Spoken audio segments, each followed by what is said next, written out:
नमस्कार दोस्तों, मैं हूं विक्रांत यादव और आप देख रहे हैं आज का बाजार समाचार। इस समय दुनिया की अर्थव्यवस्था एक बेहद ही खतरनाक मोड़ पर दिखाई दे रही है। एक तरफ मिडल ईस्ट का तनाव लगातार बढ़ता जा रहा है, दूसरी तरफ तेल और गैस की कीमतें तेजी से ऊपर जा रही हैं और इस बीच सोने और चांदी में अचानक गिरावट देखी जा रही है। ताजा खबर यह है कि अंतर्राष्ट्रीय बाजार में सोना $5150 प्रति औंस से नीचे फिसल गया है और लगातार दूसरे दिन इसमें गिरावट दर्ज की गई है। अब बड़ा सवाल यह है कि दुनिया में युद्ध का खतरा चल रहा है तो तेल की कीमतें ऊपर क्यों जा रही हैं और सोना क्यों गिर रहा है। पहली आज की इस रिपोर्ट में हम 3 चीजों पर बड़ी बात करने की कोशिश करेंगे और कोशिश करेंगे कि उसके फैक्ट्स आप तक पहुंचाए जाए। पहली, सोने में गिरावट क्यों। दूसरी, तेल और गैस के बाजार में क्या चल रहा है, क्योंकि तेल और गैस ऐसी चीजें हैं जो दुनिया भर को परेशान करते हैं। और तीसरा, इसका असर सोने चांदी और वैश्विक अर्थव्यवस्था पर क्या पड़ सकता है। सबसे पहले बात करते हैं सोने की। तो सोने में अंतर्राष्ट्रीय कीमतें मैंने जैसे आपको बताया कि $5150 प्रति औंस से भी नीचे चला गया और ये लगातार दूसरे दिन गिरावट रही है। इसका मुख्य जो कारण बताया जा रहा है वो अमेरिकी डॉलर का मजबूत होना और बढ़ती ट्रेजरी यील्ड, क्योंकि जब डॉलर मजबूत होता है तो आम तौर पर सोने में दबाव बनता है और ये अक्सर देखा जाता है क्योंकि सोना डॉलर में ट्रेड होता है और मजबूत डॉलर सोने को निवेशकों के लिए महंगा बना देता है। इसके अलावा अमेरिकी बॉन्ड यील्ड भी बढ़ रही है। लोगों का विश्वास, निवेशकों का विश्वास अमेरिकी बॉन्ड में बढ़ा है। जब भी बॉन्ड यील्ड बढ़ती है तो निवेशकों को बिना जोखिम के अच्छा रिटर्न मिलता है और वो सोने और बाकी से एक फेवर माने जाने वाले जो उनके निवेश हैं उससे अलग होते हैं। ऐसे में कई निवेशक जो है वो सोने से पैसा निकाल कर बॉन्ड्स में लगाने लगते हैं, लेकिन कहानी यहीं खत्म नहीं होती। इस समय पूरी दुनिया की नजरें मिडल ईस्ट पर टिकी हुई है। ईरान से जुड़ा संघर्ष अब लग रहा है कि लंबा खिंच सकता है और इसी आशंका ने ऊर्जा बाजार उसको पूरी यानी एनर्जी सेक्टर को पूरी तरीके से हिलाया हुआ है। तेल की कीमतें लगातार दूसरे दिन तेजी के साथ ऊपर गई।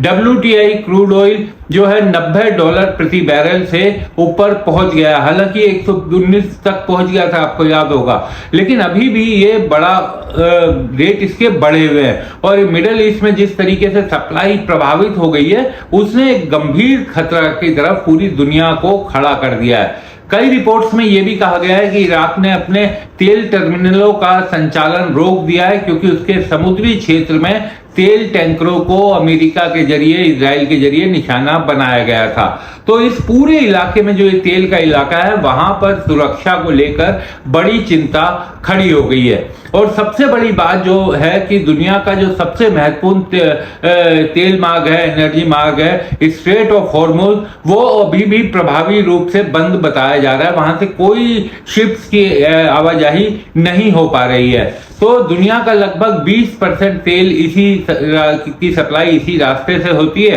तो ये रास्ता अगर लंबे समय तक बाधित रहता है तो आप समझिए कि पूरे दुनिया में तेल की कीमतों पर भारी खतरा, भारी उछाल आ सकता है। इसके अलावा खबर यह भी है कि कतर का रास लाफान LNG टर्मिनल भी बंद पड़ा है। ये दुनिया के सबसे बड़े LNG निर्यात टर्मिनलों में से एक है और रिपोर्ट्स के मुताबिक 2008 के बाद सबसे लंबा आउटरेज यहां पर हो सकता है। यानी सिर्फ तेल ही नहीं बल्कि प्राकृतिक गैस की सप्लाई पर भी दबाव बढ़ता हुआ दिखाई दे रहा है। इसी कारण जो अमेरिकी नेचुरल गैस की कीमतें थी उसमें वो करीब 3.2 प्रति MMBTU के आसपास पहुंच गई है। और अमेरिका में हालांकि घरेलू उत्पादन मजबूत होने के कारण वहां गैस की कीमतों पर जो वैश्विक संकट है वो फिलहाल ये कह सकते हैं कि सीमित दिखाई दे रहा है। लेकिन अगर मिडल ईस्ट का लंबा चलता है तो ये समझिए कि इसका असर पूरी दुनिया की जो ऊर्जा की सप्लाई है उस पर, ऊर्जा आपूर्ति पर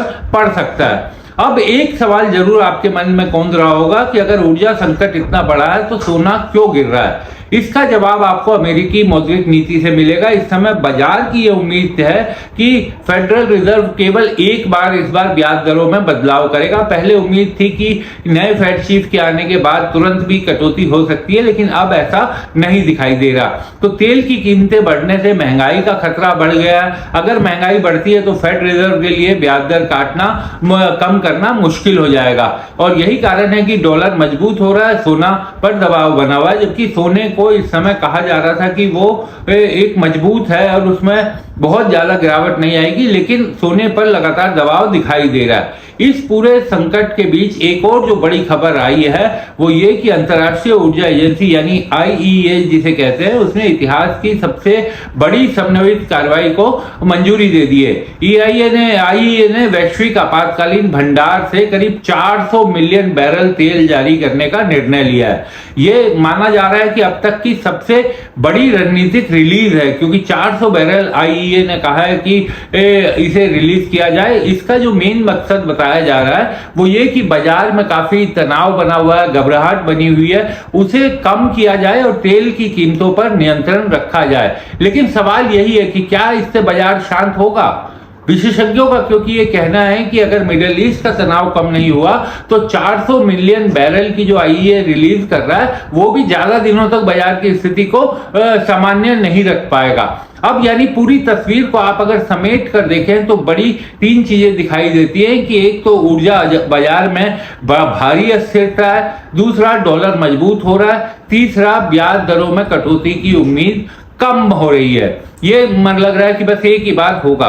तो इन तीनों ही कारणों ने फिलहाल सोने की कीमतों पर दबाव बना दिया है, लेकिन अगर मिडिल ईस्ट का संकट ये लंबा चलता है तो सोने में तेजी आ सकती है, ऐसा एक्सपर्ट्स कह रहे हैं। क्योंकि इतिहास बताता है कि जब भी वैश्विक संकट लंबा हो जाता है और वो गहरा बनता है तो लंबे समय में सोना सुरक्षित निवेश सेफ हेवन के रूप में मजबूत होकर सामने आता है। इसलिए आने वाले समय में तीनों ही चीजें सोना, गैस और तेल, इस पर पूरी दुनिया की नजरें टिकी रहेंगी। अब क्या देखना क्या है कि मिडिल ईस्ट का तनाव कब कम होता है, या फिर मिडिल ईस्ट पूरी दुनिया की अर्थव्यवस्था को एक झटके में बड़ी गिरावट की ओर ले जाता है। इस पूरे घटनाक्रम पर आपका क्या मानना है? आप भी अपनी राय हमें बताइएगा। क्या आपको लगता है कि सोना तेजी पकड़ सकता है? अपनी राय कमेंट्स में जरूर लिखिए, क्योंकि आपको अगर ये विश्लेषण जो हम बता रहे हैं अगर ये लगे कि ये काम का है, उपयोगी है, तो वीडियो को लाइक और शेयर जरूर कीजिए। अपनी राय कमेंट्स में जरूर बताइए, क्योंकि आप ही की राय हमें और ज्यादा तथ्य लाने के और ज्यादा पता करने की जो एक जिज्ञासा है उसे बढ़ाने में मदद करता है। और ऐसे ही गहराई से अगर आपको आर्थिक और वैश्विक खबरों को समझना है और हमारी सोच अच्छी लगती है तो कृपया हमारे चैनल को जरूर सब्सक्राइब कीजिए। और आपने अगर अभी तक नहीं किया सब्सक्राइब तो कृपया ये हमारा अनुरोध है, आप सब्सक्राइब कर लीजिए। क्योंकि शेयर बाजार की भी थोड़ी बात करना बहुत जरूरी है, क्योंकि उसमें भी गिरावट चल रही है, कल भी गिरावट रही।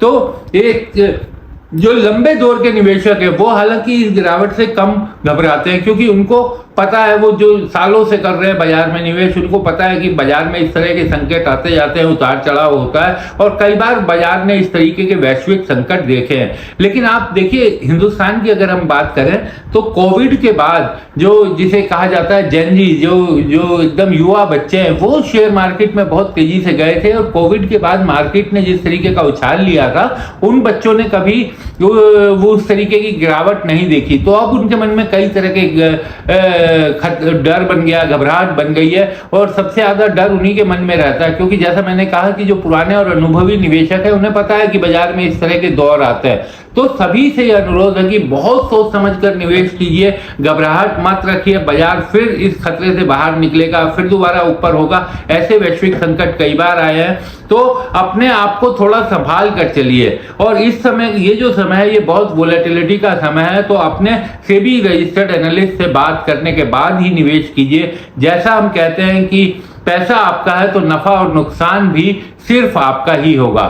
तो इस खबर में फिलहाल आज के बाजार बुलेटिन में इतना ही, और आपसे जो अनुरोध किया है कि कृपया अगर ये बुलेटिन आपको पसंद आता है, हमारी पहल पसंद आती है, तो लाइक और शेयर जरूर कीजिए, अपनी राय कमेंट में बताइए। और चैनल द स्वतंत्र बाजार अगर आपने अभी तक सब्सक्राइब नहीं किया है तो कृपया सब्सक्राइब कर लीजिए। नमस्कार, आपका दिन शुभ हो।